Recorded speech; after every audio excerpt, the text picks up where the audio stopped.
В финале сюжета 4.0 взорвалась, пожалуй, самая важная лорная бомба за всю историю Старрейла. Настоящая Химико погибла 15 лет назад, а та, с кем мы летали все это время, лишь часть неразрешимого парадокса. Сегодня мы разберем все. Узнаем, как парадокс живой Химико напрямую связан с временной петлей и путем завершенности. Мы раскроем истинное лицо сектантки Желаны, ее связь с Химико и Вестником Смерти, выясним, какого космического пожирателя сдерживает детектив Эшвейл, и поймем, зачем Эон Радости готов навсегда отдать свой трон. Сразу переходим к самой масштабной, сложной и запутанной загадке двумерней – судьбе Химико. В финале сюжета 4.0 разработчики сбрасывают на нас неразрешимый парадокс. Отец Химико Рюсуке, будучи в абсолютно здравом уме, заявляет, что его дочь погибла 15 лет назад, и он лично видел ее могилу. Сама же Химико стоит прямо перед ним, живая и невредимая, и искренне недоумевает, ведь отца в ее жизни практически не было. Многие игроки решили, что старик просто сошел с ума, но давайте обратимся к самой Химико. В ее памяти зияют огромные противоречивые дыры, когда дело касается починки Звездного экспресса, главного события всей ее жизни. В одних диалогах она рассказывает, что поезд потерпел крушение задолго до ее рождения. Она нашла его в юности и копалась в механизмах долгие годы, пытаясь восстановить. В других же диалогах она утверждает совершенно иное. Экспресс рухнул прямо с неба, аккурат в день ее рождения, едва не раздавив ее, и она починила его чуть ли не за мгновение, словно находясь в трансе. Два абсолютно разных воспоминания у одного человека. Можно было бы списать это на косяк сценаристов, но разработчики крайне редко допускают такие небрежности с ключевыми фигурами лора. Потому это не ошибка сценария, а намеренно оставленный баг самой матрицы двумерней, который на самом деле проливает свет на парадокс живой Химико. И чтобы разгадать этот парадокс, нам придется заглянуть за кулисы двумерней. Туда, где от посторонних глаз спрятано все самое ценное. На закрытую распродажу от GG-Cell. Это эксклюзивный раздел маркетплейса, доступный только по специальной ссылке в описании. Цены здесь ниже, чем в обычном магазине. Прямо сейчас пропуск снабжения можно урвать всего за 280 рублей. Ну а помимо любимого ХСР, на закрытой распродаже можно заодно закупиться и в другие популярные мобильные игры. А если нужного тайтла нет, он гарантированно найдется в основном каталоге. Ведь GG-Cell – огромная торговая площадка, где тысячи продавцов со всего мира предлагают все. От пополнения Steam до подписок на разные сервисы. Главное здесь безопасно. Всегда можно прочесть описание товара, отзывы и выбрать самого надежного поставщика. А если возникнут вопросы, техподдержка поможет их решить. Так что не жди милости от Ахи. Успей закупиться пропуском снабжения и сущностями по выгодным ценам только на закрытой распродаже GG-Cell. Ссылки в описании и закрепленном комментарии. Чтобы понять, что происходит, нам нужно обратиться к механике этого мира. В лоре двумерней постоянно всплывает мотив изнанки, отражения, а также двойников. Загадка искорки о таверне связана с отражением. Во дворе фонтаны, луна отражается в воде, даже когда ее нет на небосводе. Эфемеры постоянно говорят об отражениях. По ходу сюжета первопроходец встречает вторую учительницу Долли, ее двойника. И хотя она отшучивается в диалогах, что просто выдумала историю про другую себя с иной судьбой, мы-то понимаем намеки от разработчиков. В 2D мини-игре, когда первопроходец бежит по уровню, за ним с другой стороны экрана движется шерстяка в облике первопроходца, идеально отзеркаливая каждое его движение. Казалось бы, при чем здесь мини-игры? Но вспомните Амфареус и Золотое руна отпущения. Механика игры тогда стала главным пруфом существования двух фаэнонов. Это тончайший намек через геймплей. И, наконец, предмет – квантовая зубная паста. В ее описании сказано, что она заменяет зубы на здоровые из параллельной реальности. Но если две одинаковые вещи из разных измерений встретятся, произойдет аннигиляция, они уничтожат друг друга. Кроме того, Яо Гуан на двумерней внезапно начала страдать от обострения своей медицинской аномалии – смещения во времени. Это реакция ее тела на то, что само пространство-время вокруг трещит по швам из-за существования двух реальностей. Идея того, что с обычной двумерней сосуществует иная ее версия, пронизывает очень много моментов. И это и есть ключ к разгадке парадокса Химико. Представьте, что вселенная Старрейла — это компьютерная игра. Двумерня — это сервер, на котором 15 лет назад во время кровавых игр произошла катастрофа. Вестник Смерти устроил резню в Академии. В тот день оригинальная, настоящая Химико из семьи Графия действительно погибла. Звездный экспресс так и остался бы лежать в руинах, а освоение было обречено на вымирание. Следовательно, первопроходец никогда не ступил на борт экспресса, и всего сюжета игры попросту не случилось бы. Это оригинальная реальность, та, где Химико погибла. Назовем ее сейвом номер 1. Именно этот мертвый мир помнит отец Рюсуке. Однако выжившая Химико, починившая Экспресс, это обязательное условие для будущего спасения Вселенной. И чтобы спасти это будущее, саму реальность пришлось переписать. Но кто обладал достаточной силой, чтобы сотворить такое? Очевидно, что на двумерии это мог сделать только Эон Радости, Аха, либо неизвестный победитель тех самых кровавых игр, получивший его божественную силу на 1 минуту. Вы спросите, а почему победитель тех игр или сам Аха не могли просто воскресить ее или создать обычного клона? Потому что истинное воскрешение в Ханкай невозможно без чудовищных последствий, а создание обычного биологического клона банально не решило бы проблему. Настоящий Звездный Экспресс лежал в руинах, и оригинальная Химико чинила его годами. Обычный клон не смог бы подойти к поезду и починить его за 1 мгновение. Кроме того, восстановление воспоминаний для новой оболочки – это уже совсем иной вопрос. Например, в двумерии существуют призраки все еще живых людей, и система самого мира считывает их как абсолютно новых существ, а не как тех самых личностей. Так и здесь. Клон в случае его создания навсегда остался бы лишь фальшивкой. Чтобы спасти освоение, победителю нужен был не генетический эксперимент, а настоящее чудо. Нужен был обман, при котором Вселенная восприняла бы навигатора не как фальшивку, а как настоящую Химику, то есть требовалась искусная подмена.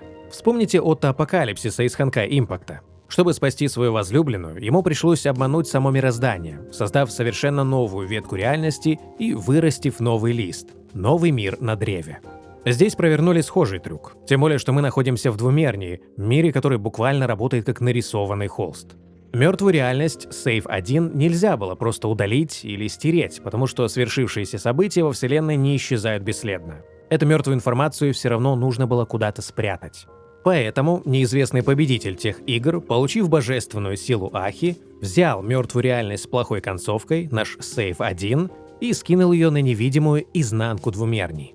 А поверх нее загрузил Save номер 2. Это как если бы вы загрузили чекпоинт, и история снова пошла своим чередом. Но тот сейв с неудачной концовкой никуда не делся. Он стал изнанкой, отражением, скрытой плохой временной линией. Эта идея плохой временной линии, к слову, нашла свое отражение в одном из сайд-квестов. Ахтвери разыграли шутку о том, что первопроходец мог попасть в плохую реальность, где его никто не любит, а Герта спасла его. И здесь кроется ответ на то самое главное противоречие в памяти Химико.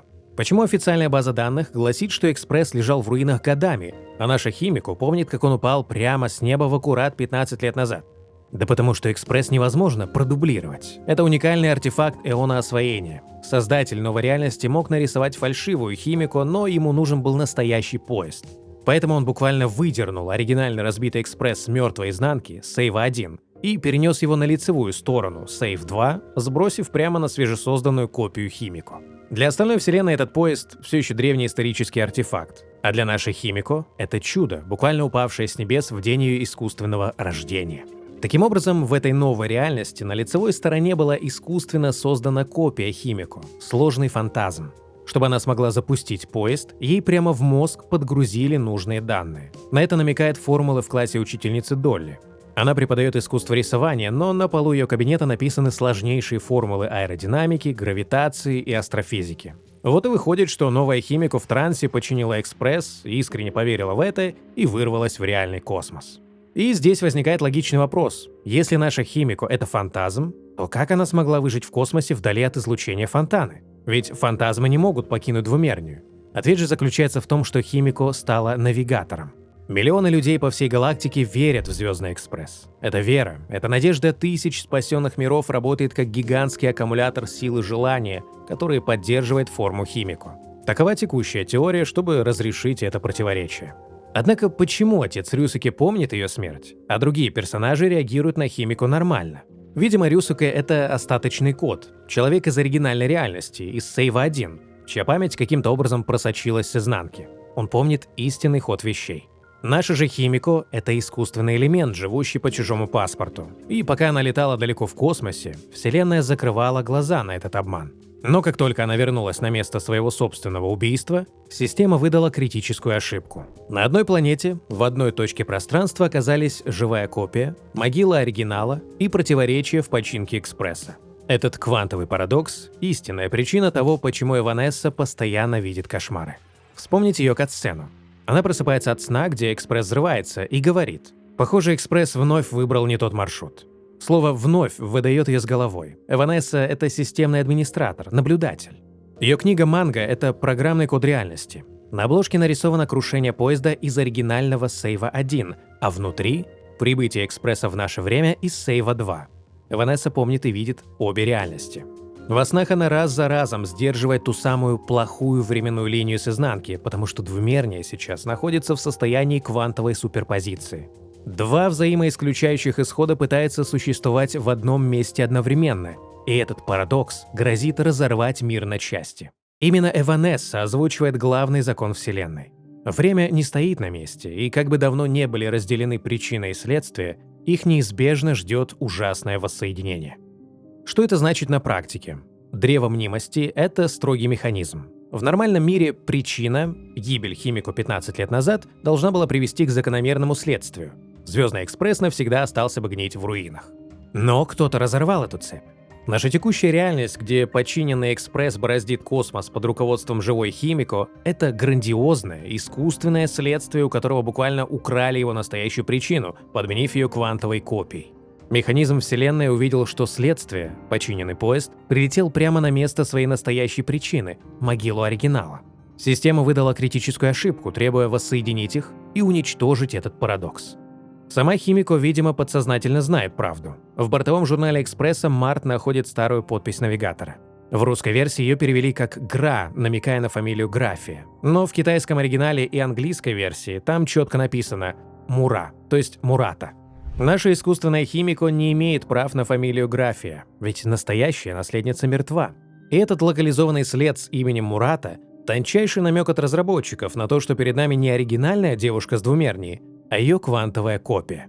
И знаете, что самое интересное? Разработчики уже заспойлерили нам кульминацию этой арки. Если открыть историю персонажа Химико, часть 4, то там описывается ее диалог с неизвестным собеседником без пола на берегу моря, прямо на фоне падающего с небес поезда. Эта сцена буквально отзеркаливает самую первую историю Химико, где она видит тот самый падающий экспресс, только теперь она общается с кем-то. Многие думали, что это флешбэк, но в контексте двумерней становится ясно – это пророчество будущего. То самое ужасное воссоединение, о котором говорила Ванесса. В финале сюжета нашей копии Химико придется встретиться с призраком своего мертвого оригинала с изнанки. В этом диалоге оригинал скажет «Для падающих звезд путешествие закончено, принимая свою смерть».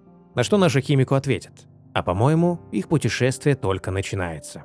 Именно этот разговор разрешит временную петлю. Аппарат Вселенной требует удалить баг, но в этом диалоге оригинал добровольно передает свои права на жизнь копии, смиряясь со смертью.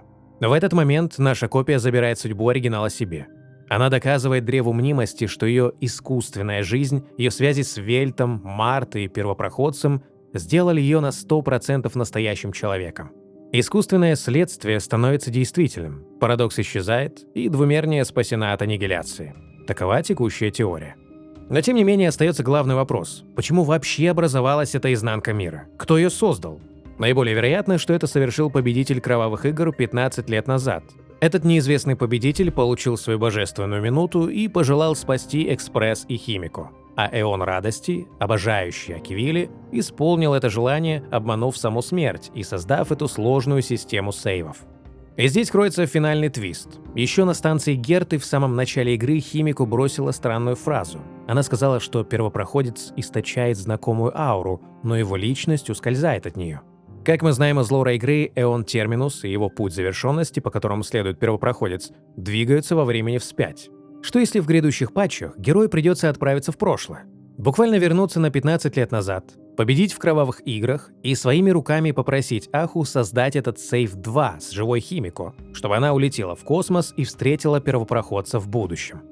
Да, по правилам двумерний проситель не может участвовать в играх дважды, а первопроходец участвует прямо сейчас. Но вспомните самое начало игры. Кафка полностью стерла ему память. Вполне возможно, что для магической системы двумерний человек без прошлого считывается как совершенно новая личность, что элегантно обходит этот запрет. Справедливости ради, здесь должен был быть еще один огромный лорный блок. С подробным разбором механики путешествия во времени, связи с терминусом, принципом самосогласованности Новикова, парадоксами замкнутого круга и массой другой сложной информации. Но было принято решение убрать его из финального монтажа, чтобы окончательно не перегружать видео. На данном этапе тема с Химико и все это лишь зарождающаяся теория. Если в будущих патчах этот концепт начнет подтверждаться, мы обязательно выпустим отдельный большой ролик с детальным разбором, а пока не будем лишний раз усложнять. И знаете, что еще идеально ложится в эту картину? Официальные заявления самих разработчиков. Уже известно, что следующей остановкой Звездного экспресса после двумерний станет планета-курорт КММ. Но прямо сейчас поезд никуда не полетит. Он застрял в эпицентре разрушающейся реальности.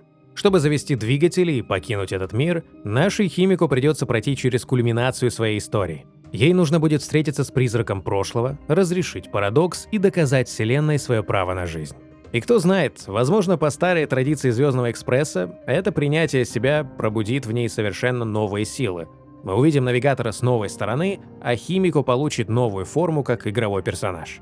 Конечно, все, что вы сейчас услышали, это лишь масштабная теория. Ее суть заключается в попытке залатать сюжетные дыры двух разных версий починки экспресса и найти логическое объяснение парадоксу живой химику, основываясь на данных всего одного патча. Возможно, разработчики выкинут другой фокус, и мы во всем ошиблись.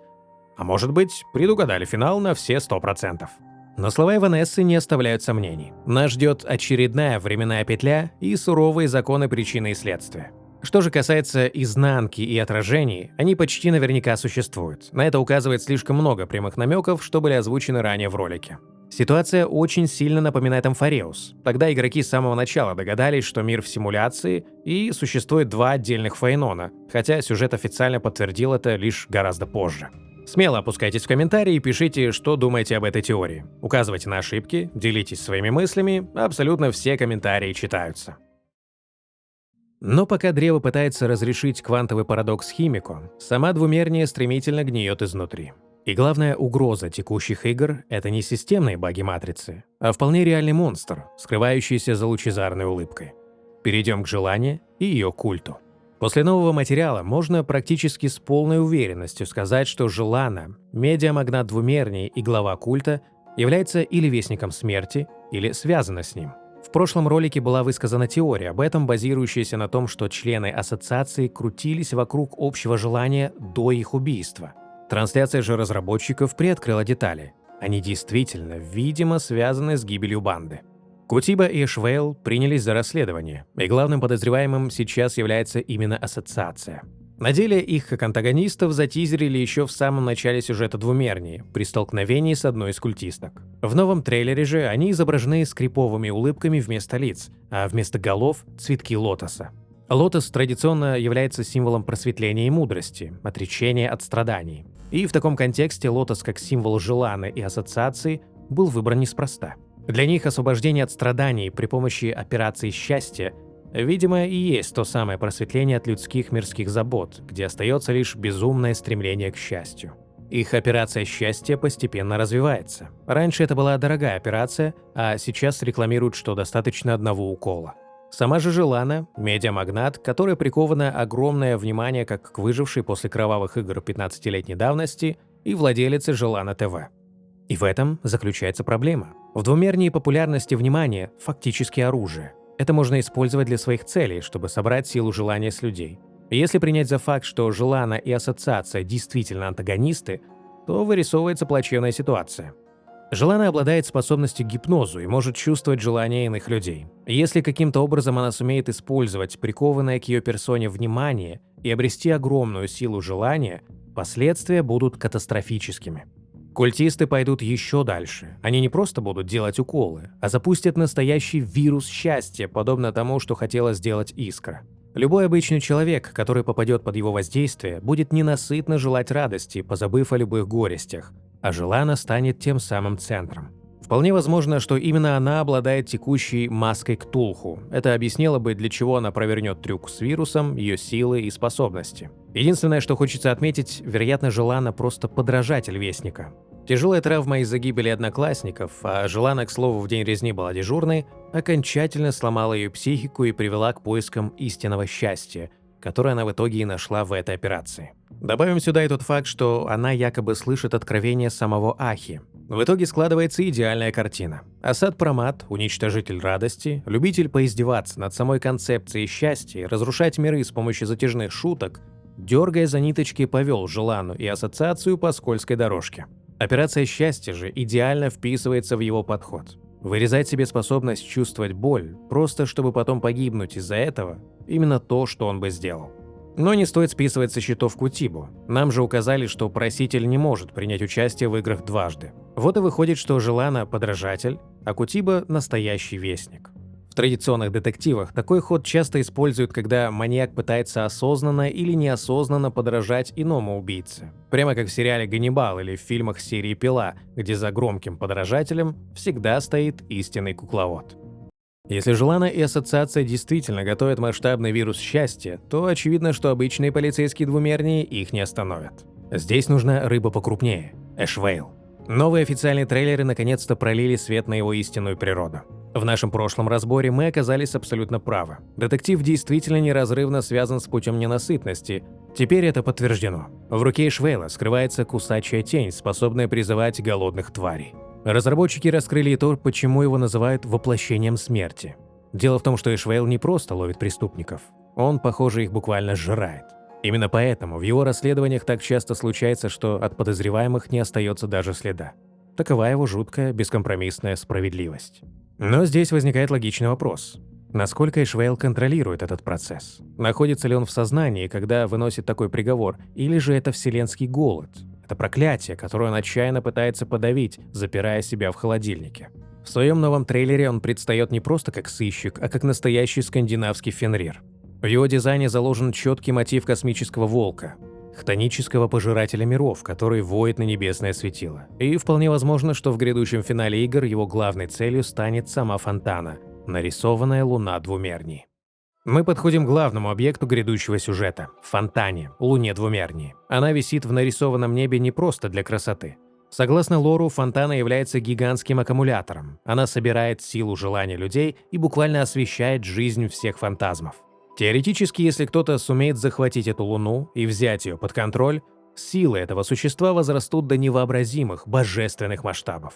И здесь нам нужно поговорить о ненасытности. В лоре игры Эона Ouroboros порой вспоминали в виде красной кровавой луны. Мы видели этот же символизм и в недавнем путешествии Тысячи звезд, и в трейлере самого Эшвейла. Уже сейчас ясно, что Красная Луна станет главным предвестником финальной катастрофы. Но как ненасытность связана с общим сюжетом планеты веселья? Давайте вспомним структуру прошлых сюжетов. На каждой новой планете сценаристы раскрывали нам столкновение как минимум 3 путей. На Лофу Сень-Джоу мы видели бесконечную войну охоты и изобилия, в которую вмешалось разрушение. На Пинаконе это был порядок, гармония и освоение, а в эпилоге добавилось еще и распространение. На Амфареусе – разрушение, память и эрудиция. На двумерней пока доминируют 2 пути – радость и сохранение, который пытается сосуществовать. Однако третьим, скрытым путем, скорее всего, станет именно ненасытность. И дело не только в символизме Алой Луны или миссии Эшвейла, который ищет пропавшего Эона. Дело в том, что концепция ненасытности идеально ложится на саму суть двумерни. Весь этот бесконечный хайп, маниакальная погоня за популярностью, натянутые пластиковые улыбки и жажда внимания – все это, доведенное до крайности, и есть ненасытность. Это голод по чужому вниманию, ненасытность к суррогатной радости и удовольствию. И здесь пазл складывается. Мы сразу вспоминаем медиамагната Желану и ее культ, который стремится очистить людей, насильно подарив им просветление через жуткую лоботомию души. Если наша теория верна, то Желана, будучи последователем радости, в погоне за абсолютной властью и популярностью попытается сплавить воедино эти 2 пути – радость и ненасытность. И именно этот процесс превратит ее в хтоническое чудовище, способное заразить Луну двумерней. И Желана, и другие фракции готовы пойти на все и уничтожить этот мир, лишь бы добраться до финала. А все потому, что ставки в этот раз высоки как никогда. Эон радости изменил правила. Текущие игры Фонтаны особенные. Аха решил сделать победителя Эоном радости навсегда. Не на минуту, как обычно, а именно что сойти с трона.